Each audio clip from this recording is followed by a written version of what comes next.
dar continuidade aí ao nosso estudo sobre a introdução à genética, a transmissão aí das características, né? No capítulo 7, vamos agora à página 23, alterações cromossômicas. Nós temos que saber que os cromossomos podem sofrer alterações, né? Durante o processo aí de meiose, é muito comum que ocorra alterações, né? É comum no sentido que há várias síndromes, há várias condições genéticas aí que acontecem durante a meiose.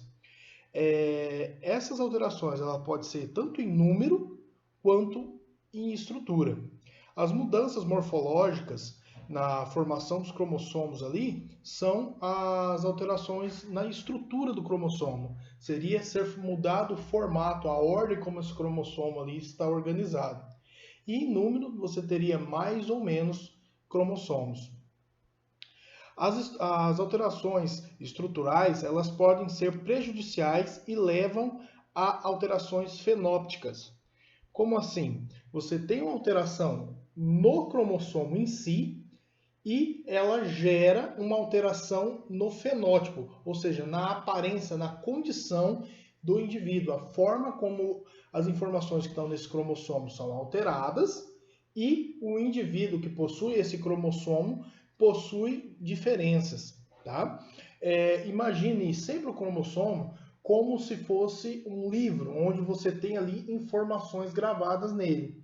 E nessas alterações morfológicas, você pode ter ali alguma dessas páginas arrancadas ou inseridas novas páginas, ou algumas informações que estão, por exemplo, na página número 12, são transferidas lá para a página número 18, e assim por diante.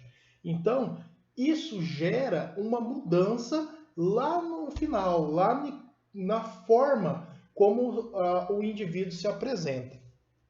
As alterações estruturais podem ser do tipo deleção, onde há a perda de um pedaço, de um fragmento do cromossomo.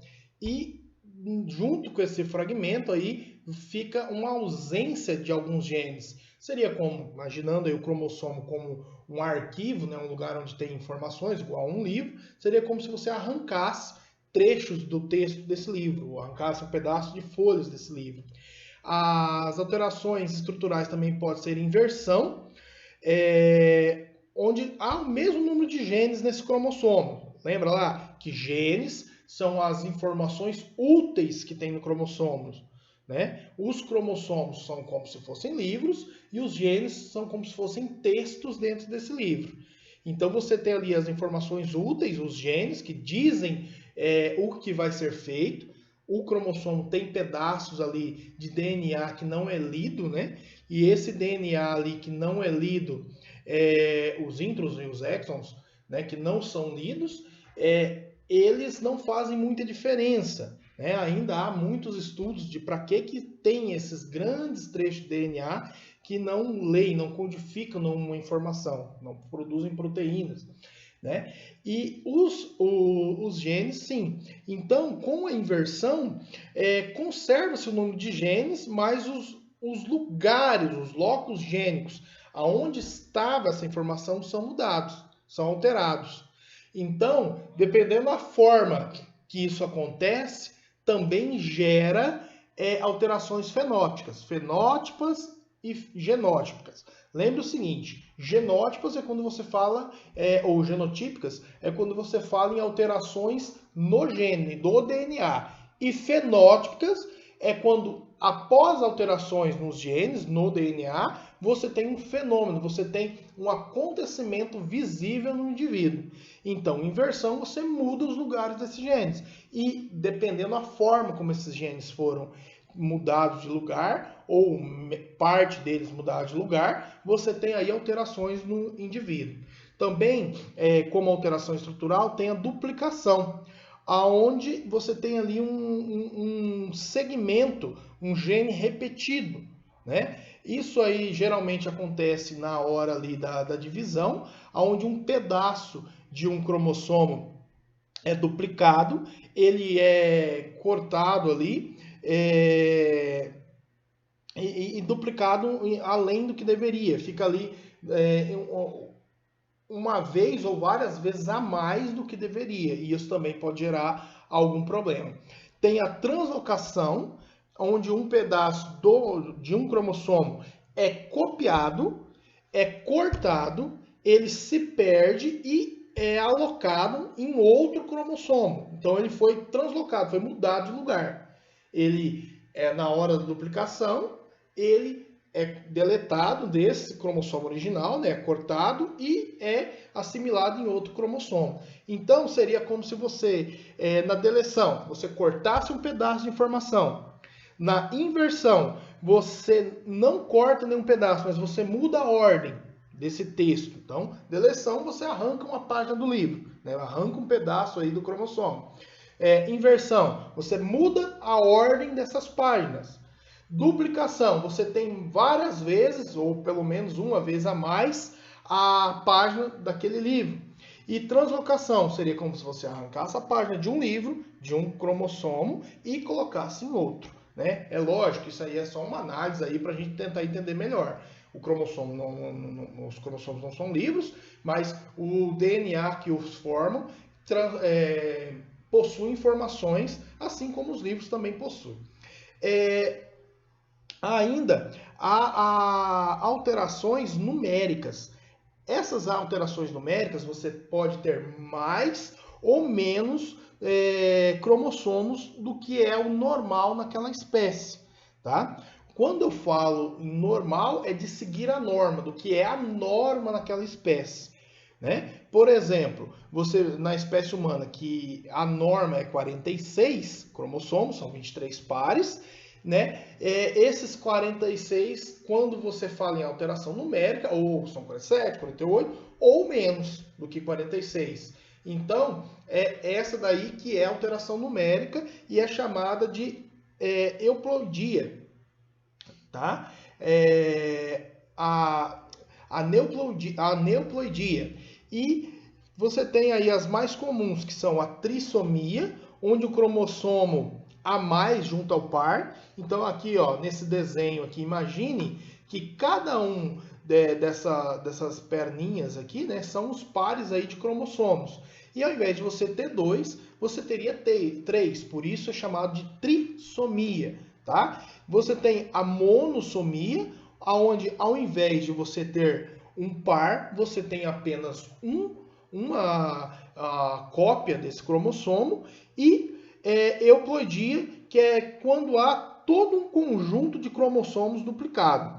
Por exemplo, na espécie humana, o conjunto N, ou seja, a versão única de cromossomos, são de 23, né? 23 cromossomos.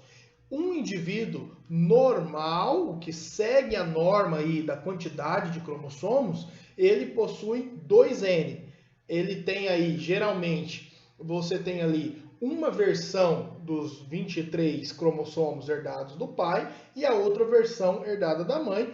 E conforme é a característica aí do indivíduo, alguns genes são ativos em uma dessa versão e outros em outros, o que possibilita você ser um indivíduo único, né? Mas quando você está falando ali em aneuploidia, no tipo euploidia, você tem ali mais do que 2N. O comum, a norma no ser humano é ter 2N. Duas versões, né, para cada um dos 23 cromossomos. Uma versão herdada do pai e outra da mãe. Quando você tem um caso de euploidia, você pode ter células com 3N, com 4N. Então, ao invés de você ter 23 pares em 1N, você em 3N aí seria 69, no caso. Nas células somáticas do indivíduo, você teria 2N, seriam 46 pares, e um 3N, 69, um 4N, 92 ou outras quantidades. Só que normalmente esse indivíduo não nasce, tá? São alterações tão severas que é dito que são incompatíveis aí com a vida. É quando muitas vezes acontece o triste fato aí de haver abortos espontâneos, ou o indivíduo que já nasce morto, porque são alterações que são muito, muito severas e não são compatíveis com a vida. Alterações cromossômicas numéricas nos seres humanos. Na meiose é onde há separação. Temos já que as células do corpo, a célula da sua pele, do olho, dos músculos, do cérebro, dos ossos ou qualquer outro tecido, tem ali 46 cromossomos. Isso é o esperado, isso aí é a norma da espécie humana. Quando você fala em alteração numérica, há algumas que o indivíduo nasce, mas com uma condição diferente do que é a norma, que são os 46, e a maioria dessas condições aí de mudança na quantidade de cromossomos acontece na meiose. A meiose é aquele processo onde células que têm 46 cromossomos são divididas de forma que a metade desses cromossomos originam células novas, que são as células reprodutivas. Então, uma célula da pele de um homem tem 46 cromossomos. Se este homem ali está produzindo espermatozoides, né? Lá no testículo, os espermatozoides, ao serem produzidos, passam de células que têm 46, elas sofrem processo de meiose e passam a ter 23. Nesse momento aí que há essa meiose, que vem de meio, divisão ao meio desse DNA, acontece alguma falha e ela pode ter mais do que 23 ou menos do que 23. E isso gera alterações cromossômicas, né? Porque se um espermatozoide fecunda um óvulo e ele está com um número diferente do que 23, o indivíduo a ser gerado também terá um número diferente de 46. Isso, lógico, não acontece apenas com os espermatozoides, também pode acontecer com os óvulos. A síndrome bastante comum, que acontece aí 1 em cada 1000 recém-nascidos, é a síndrome de Down. A síndrome de Down, ela também é chamada aí de trissomia do 21. Por que trissomia? Porque lá no cromossomo 21, ao invés de ter aí 2 pares, né, ter 2 cromossomos 21, que é a norma da espécie humana, tem 3, por isso trissomia do 21.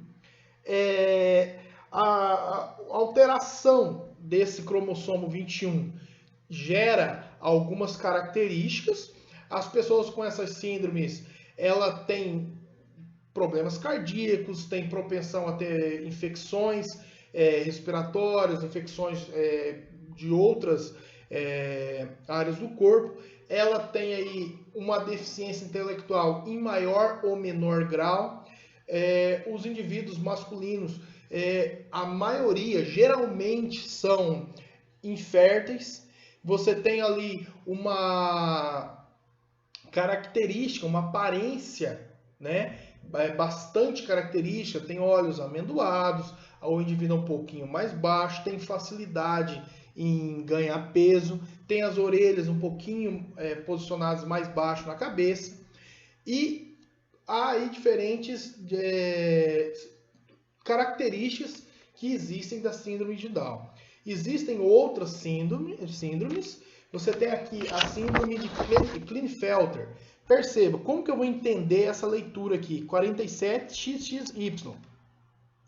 Quer dizer que esse indivíduo, a alteração numérica dele é 47, ele tem mais cromossomos do que a norma, que é 46, e aonde que há mais cromossomos? São nos sexuais.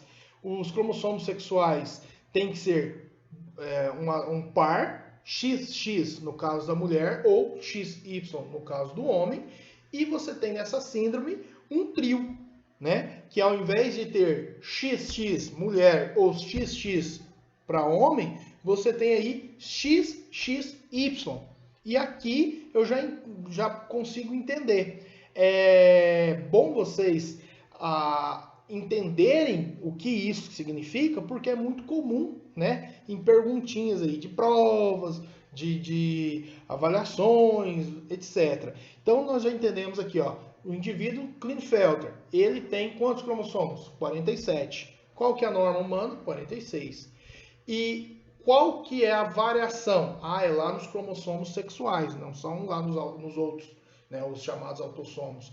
E ao invés de ter XX ou XY, ele tem XXY. O indivíduo com Klinefelter, ele é masculino, ele é um indivíduo de sexo masculino, mas ele tem algumas condições diferentes. Ele apresenta órgãos sexuais pouco desenvolvidos e não produz espermatozoides. E também apresenta o desenvolvimento de mamas e um corpo aí mais afeminado, com características do corpo feminino, né? Temos também aqui outro exemplo, que é a síndrome de Turner. E olha só, aqui como que eu vou entender a forma que é o genoma, né, da pessoa com síndrome de Turner? Ela não tem 46, que é a norma, né, dos seres humanos. Ela tem 45. Então eu já entendi que tem um a menos. 45. E é onde? São nos autossomos? Não. Aqui é X0. Não é XO. É X0. O que significa? Que lá nos cromossomos sexuais, ao invés da pessoa ter XY, que seria um indivíduo masculino, ou XX, que seria um indivíduo feminino, ela tem X e não tem o outro. A pessoa que tem a síndrome de Turner, ela possui apenas esse cromossomo X, elas são femininas, elas são mulheres, frequentemente são estéreis, frequentemente não quer dizer que sempre, né? Mas elas, com a maioria dos casos, são estéreis. Elas geralmente possuem uma baixa estatura, possuem mamas pouco desenvolvidas, os ovários frequentemente aí também são atrofiados e algumas possuem aí o que é chamado de pescoço alado, que é um pescoço que tem uma base mais larga, tá? A síndrome de Turner, assim como as outras, ela pode manifestar de forma mais severa essas características, como menos severa. Como assim? Todas essas características podem ser bastante aparentes, como às vezes não. Às vezes é uma pessoa que você não tem essas características tão fortes, tão presentes.